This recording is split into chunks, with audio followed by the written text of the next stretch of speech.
It was a trap! Ooh, bacon.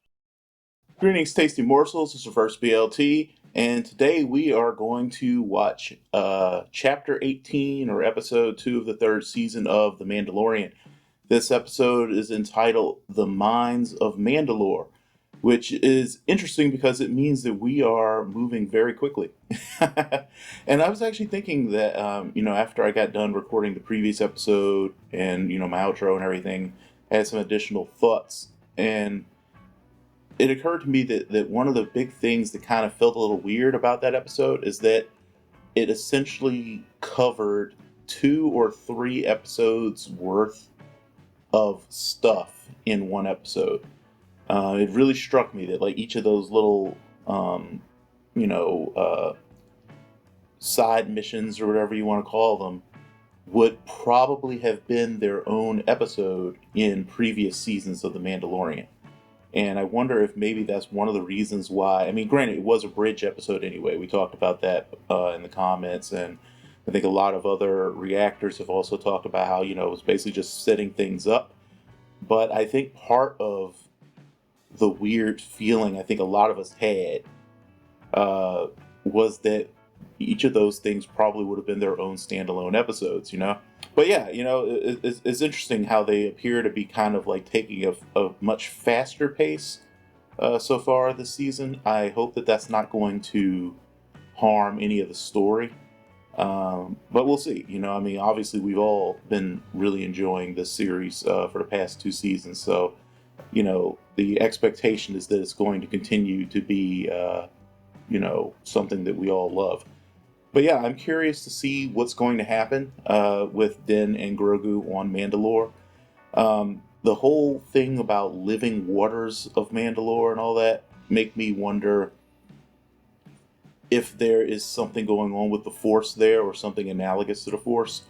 Because it makes me think of how the whole thing with, I know everybody hates when anyone brings this up, but midichlorians and all that stuff, how life creates the Force and all that stuff. And I'm wondering how this will tie back to the idea of the previous Mandalorian Jedi, because you guys know the theory I refuse to let go of is still that somehow Din is Force sensitive. And I know he wasn't born on Mandalore. He's not like an actual Mandalorian ethnically, if you want to say it that way.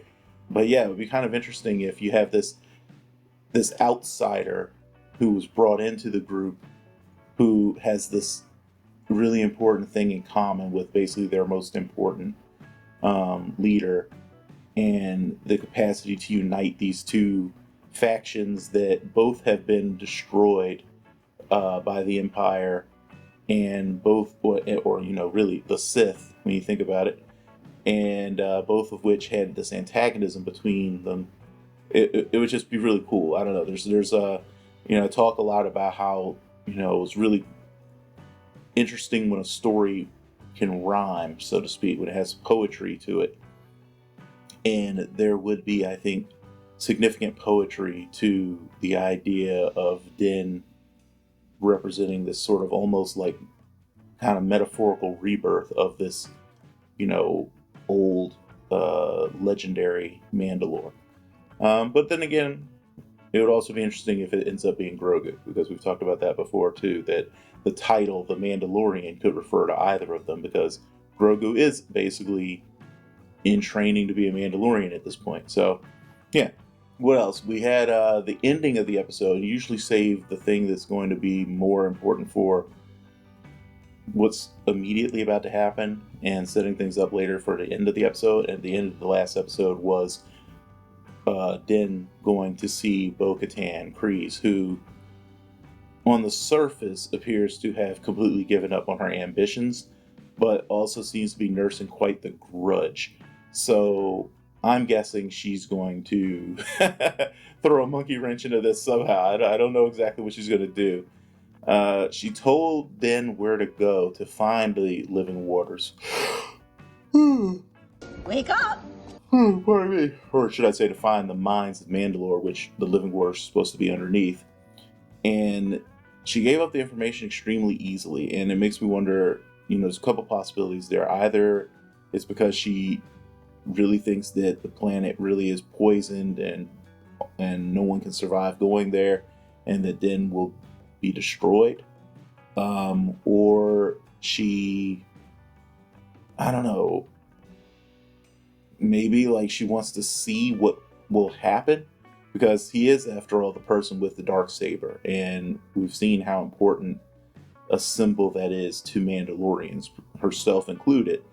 And maybe a part of her wants to see if he really is, Arthur. And she just, is basically just taking a wait and see attitude, and maybe she'll follow him, or maybe she's thinking to herself, I'll follow him if he makes it back, or this doesn't really make a lot of sense to me, but it could be another possibility that she's setting some sort of trap for him there. But that would imply that she has been back and she knows the planet is safe and everything else. And then you got to wonder what else is going on with her. Like, what other stuff have we not seen? But anyway, that's pretty much all I can think of to really say about that episode going into this one. There's not a lot to speculate on. The title basically just tells us he's going to go to Mandalore and find the mines, presumably. Oh, and one more weird little note.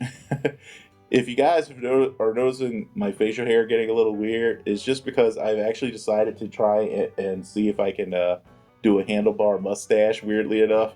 There's a whole story that goes along with that I won't get into right now, because this intro is already getting long. But yes, you may notice my facial hair just being a little strange lately. Just bear with it. Hey, nobody cares.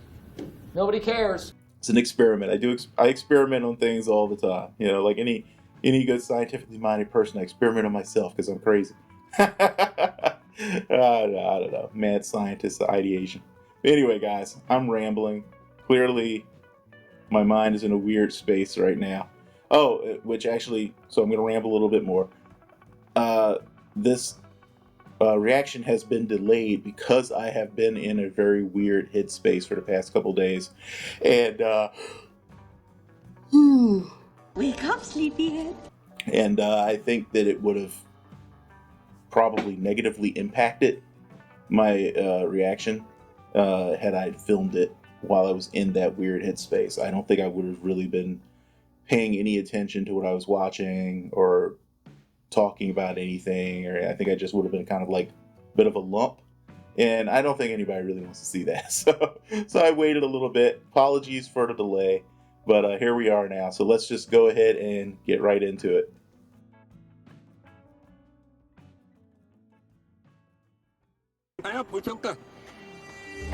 Hey! I gotta order the parts from the mid-rim. Let's say 2 months. What the no? Right, settle your snout. I'll put a rush on it. I just don't sit around here and work all day. I'm very popular. Is he gone? How quickly can you actually fix it? Right, let's get this thing back together again. Quickly, before he sees you. Go, go, go, go, go. Put those parts back on the scooter. Corners will look different. Here you go. Fucking Jawas, man. Hey, was she always missing a tooth? Oh, wait. You know what? I think that came out in the shenanigans that happened in, what was that? It was in the Book of Boba Fett? There he is! Woohoo! Oh, someone's been practicing. Memory circuit. Love how it's all a bunch of like random gibberish and then memory circuit. I need a droid that can explore ahead of me and test the atmosphere. Make sure it's safe to breathe. Okay, well, what I'm gonna do is I'm gonna give you this for half the price and throw in a free oil bath. He's gonna have the exact opposite of R2. I wouldn't rely too much on this one. It's like it's gonna be like R2D2 if he had C-3PO's personality. Sorry, I can't hear You can't trust her, man. But you can trust her where it counts. But she's definitely a shady ass mechanic, man.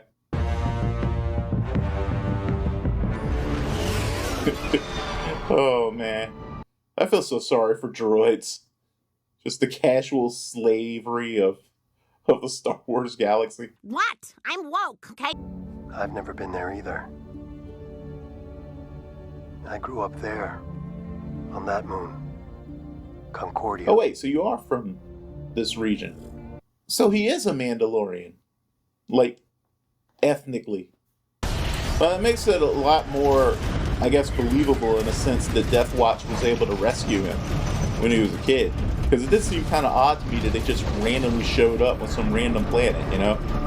Bombs from the Purge disrupted the magnetic field around the planet. What?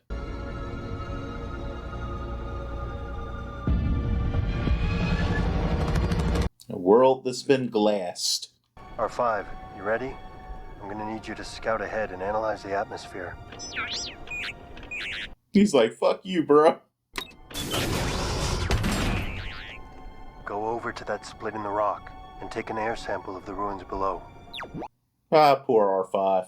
You're gonna die in like the next 30 seconds, aren't you? Hey, Grogu, get ready with the Force. You should be able to save him if something weird happens. The droid will be fine. Famous last words. Okay, what's around the corner? And bye. R5. Come in, do you read me? You know, one of my favorite things about Star Wars is how the technology is simultaneously super advanced and super low tech. I'll pressurize my helmet. Seal yourself in your pod. Be right back. So is there radiation shielding in his armor too, or what? How long does the radiation last from the Empire's fusion bombs? Oh, okay. So what are these things? Still too heavy for you, huh? So did Mandalore have another sentient species on it? Or did these guys come later, or what? I mean, what's the deal here?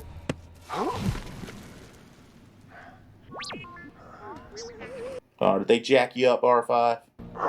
Okay, you're all right. Come on. Let's get you back to the ship. Did he get the samples?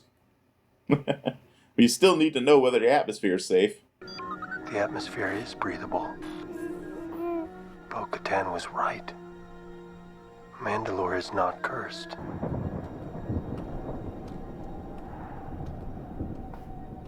This is what we would usually call sort of a hauntingly beautiful landscape.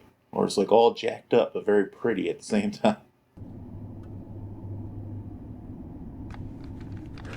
That's the Civic Center. This is where Bo-Katan said to go. Wait, the Civic Center was underground? Did the Mandalorians build most of their cities underground or something? I thought I was looking at the mines themselves. I didn't realize I was looking at, what, the city, I guess? I guess we're on our own from here. I mean, weren't you always? And it's not like R5 was going to be backing you up, you know?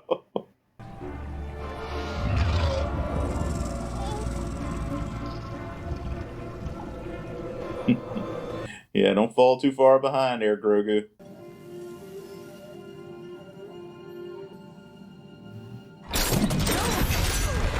Oh shit! It was a trap! Is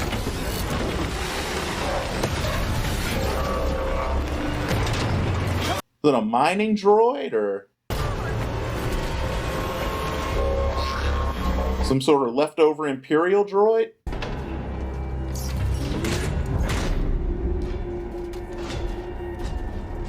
What is this thing doing? It almost feels like a sinister Wall-E. Oh wait. This is a mech. I thought this was a droid. This is a mech. So what's piloting this thing?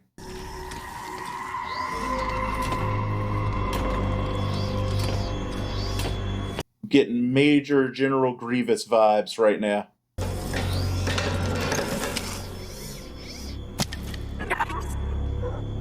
Darksaber time, then. God damn it. I wonder if he still has any whistling birds.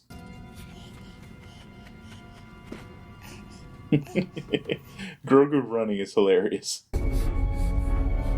Why don't you just open the cage? You're removed, like, not with the controls, but just directly, physically. Bo-Katan.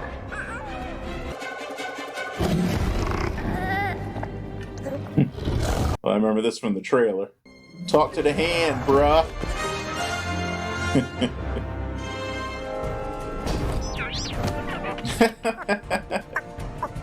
It's a good thing they're still in the same system. It shouldn't take them long at all to get back to Bo-Katan.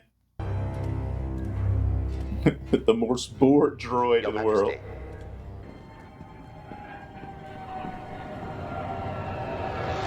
Okay, random thirsty moment, but Katie Sackhoff looks really good in that armor.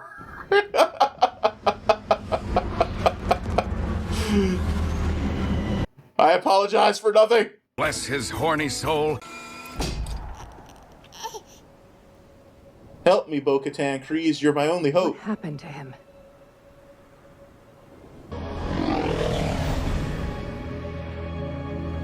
Maybe I jumped to conclusions on Bo-Katan. Seems like she still cares about her people and all that kind of stuff. Riding into the rescue, even though she really wants to just sit and mope. It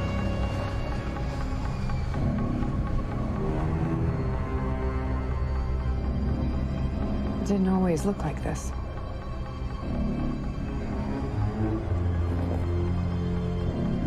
It's almost like they feel kind of self-conscious about it. I mean, I wasn't going to say you're not responsible for what happened, but I guess considering what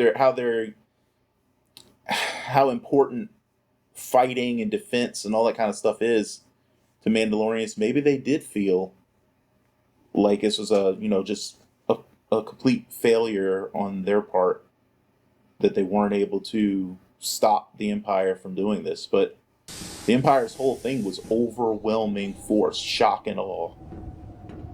I'm not sure any culture could have stopped them from doing what they did to this planet. It's funny, when she was coming off the ship, the way the markings on her armor looked suddenly gave me a very vivid flashback to Clone Wars.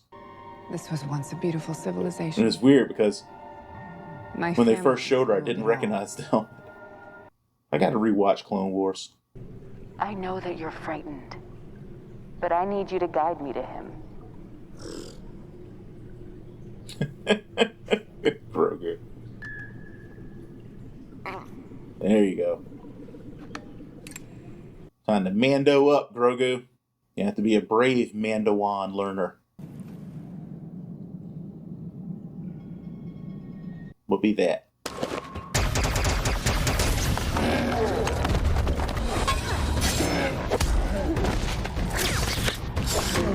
Okay, Bo-Katan.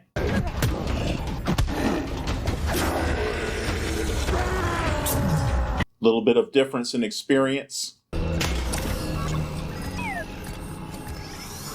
Wake up, vacuum droid. Then you got yourself into a situation, man. What the heck are you doing?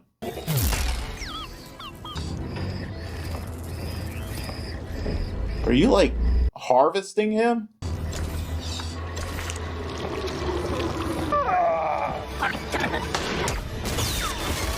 Okay, seriously, dude, is this General Grievous?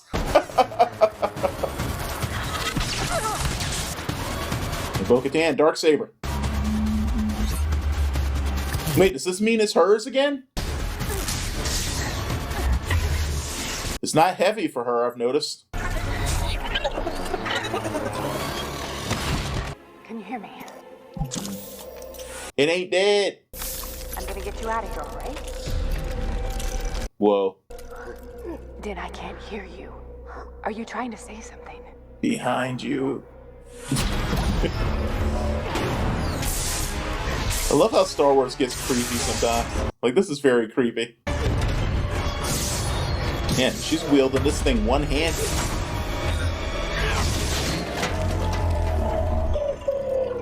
We're gonna need some backstory on whatever the heck that thing was.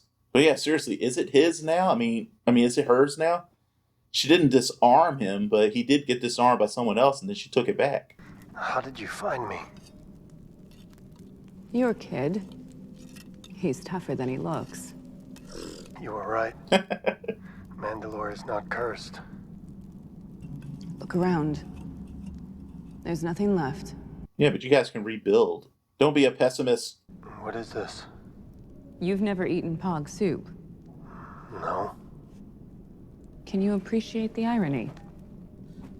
Right? I'm not going with you. What are you talking about? I must continue to the Mines of Mandalore. Yeah, he's got a mission. I honestly think that You know, it's adorable that you his actually creed. believe these children's stories. But there's nothing magic about the waters. What are we? What do we stand for? Our people are scattered like stars in the galaxy. The creed is how we survived. You rescued me, and I'll always be in your debt. But I can't go with you until I fulfill my obligation. I will take you. You'd never find them on your own. Not in all this wreckage. I mean, it's water, right? So just keep going down until you get to a big body of water, I would think. It's gonna settle at its lowest level, right? It's hard to believe that this all was once filled with our kind. It wasn't that long ago. It looks like it's been centuries. The Empire set out to punish us. To wipe away our memory. Okay, weird question, guys, but bear with me here. Are Mandalorians dwarves? Because this feels like Mines of Moria stuff. There. The entrance to the Mines of Mandalore.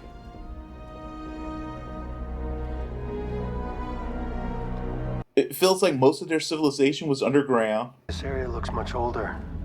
The mines have been here for thousands of years. and they devoted most of their effort to mining a mythical metal. They're freaking dwarves.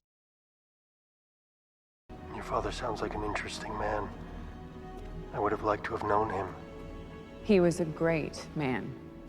How was he as a father, though? He died defending Mandalore. This is the way.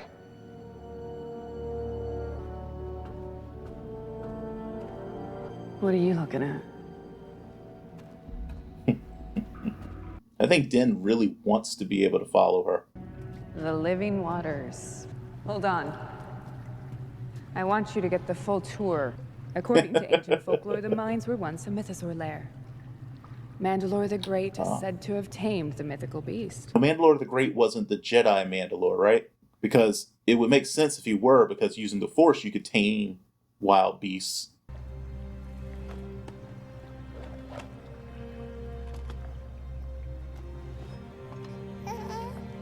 Strip.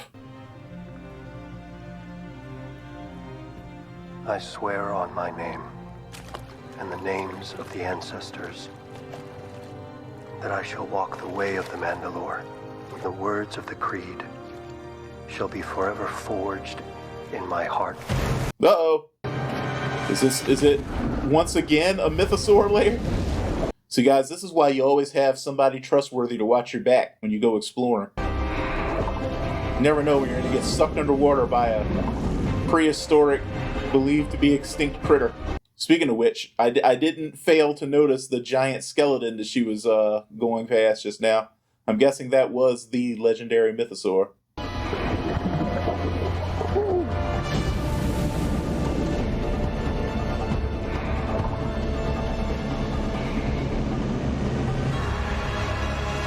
Well, that's not a skeleton.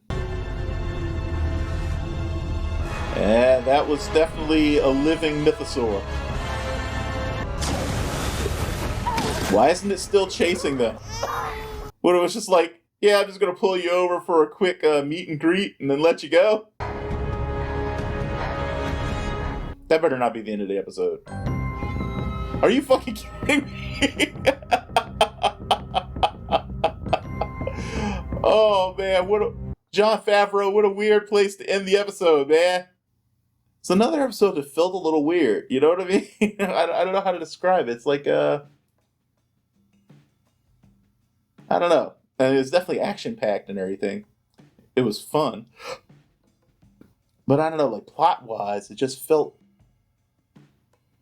odd. I don't know. I'm going to have to sit and think with this for a while to try and see if I can figure out what is feeling a little weird to me. This one definitely didn't feel like it was barreling through too much, I don't think. Not like the previous episode where it felt like multiple episodes put together. I don't think this one had that issue. I don't know. It's kind of,